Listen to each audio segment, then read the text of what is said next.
How's it going, guys, and welcome to Game Evolved. I'm Shifty Cow, and in today's video we have another loadout for you guys, so if you do go on to enjoy the video, be sure to drop a like down below, and if you're new to our channel, be sure to hit that subscribe button, as we do post Battlefield content daily. So just a quick thing to get out of the way before we do hop into it. If you do want us to try out your loadout, be sure to tell us down in the comments below, and we'll give it a try. So anyways, today's loadout we're going to be using the RFB DMR, which admittedly I really have not touched the DMRs at all on PC, and we're going to be throwing on an ACOG 4X scope, the canted iron sights, and a standard barrel. For our sidearm, we're going to be using the Unico 6. As you guys know, that's just my favorite pistol.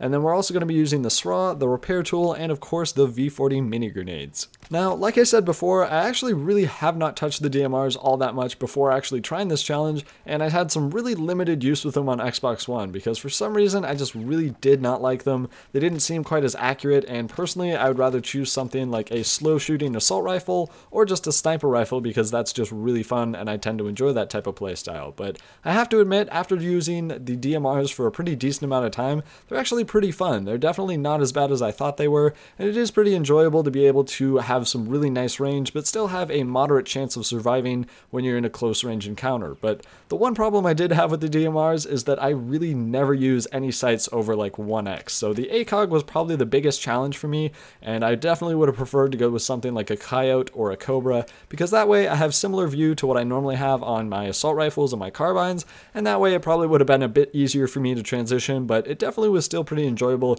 despite having to get used to something like the ACOG. So it's definitely something I would try out, especially if you've been avoiding DMRs, and I really don't know why a lot of people hate them. Personally, I still don't like them all that much, especially when I get killed by them, but I still don't understand why so many people dislike them because if you look at their stats, they're really not all that amazing. They've got some pretty decent range and accuracy, and that's to be expected with a designated marksman rifle, but if you look at something and you compare it to the, say, AN-94 assault rifle or the Scarh H, the Scarh H has pretty similar damage and it's really good at range, so what's the difference if you semi-auto that and a DMR? You have full auto on the Scarh H, and that's going to be really helpful for close range, so why not just go with something like that rather than a DMR? So it's still kind of tough trying to convince myself to actually use a DMR over something like an assault rifle or a carbine or maybe even a sniper rifle, because on a lot of those weapons I've gotten really used to being able to close the gap, even with sniper rifles where I can either quick scope, no scope. I've gotten pretty good at that, and so for me it's just really hard to convince myself to teach myself to learn with the DMRs, because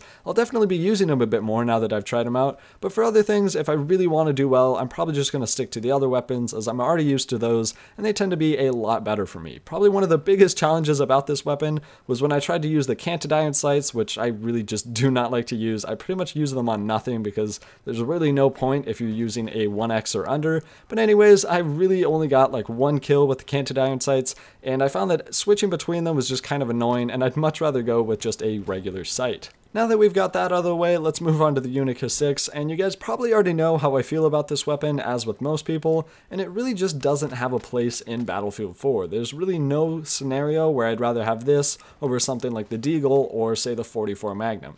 First of all, the Unico has some insane damage drop-off, and at one point you need like 5 bullets, and it's not even that far away, and 5 bullets in a revolver is absolutely ridiculous. The 44 Magnum has like a maximum of 3 shots, and comparing that to the Unico with the same mag size, pretty similar accuracy, actually worse accuracy, and maybe a little bit faster fire rate on the Unico, it really just doesn't make much sense to want to use this over something like the 44, or even something like the Deagle, where you've got 9 shots, a faster fire rate, maybe not quite as good accuracy, but it's still something that's consistent, and you're not going to be trying to kill someone with a ton of shots rather than just 3. So I really don't understand why they still have this gun in the game or why they haven't balanced it out, because it is a cool idea to have multiple revolvers, but if they're not going to be any different or any better than any others, then why even put them in the game? Moving on to the Scarh, they pretty much killed this thing in the spring patch, and I'm pretty bummed about it, so every time I actually decide to play the engineer and I want to kill helicopters, I'm pretty much always using the SMAW instead because it tends to be a lot more reliable,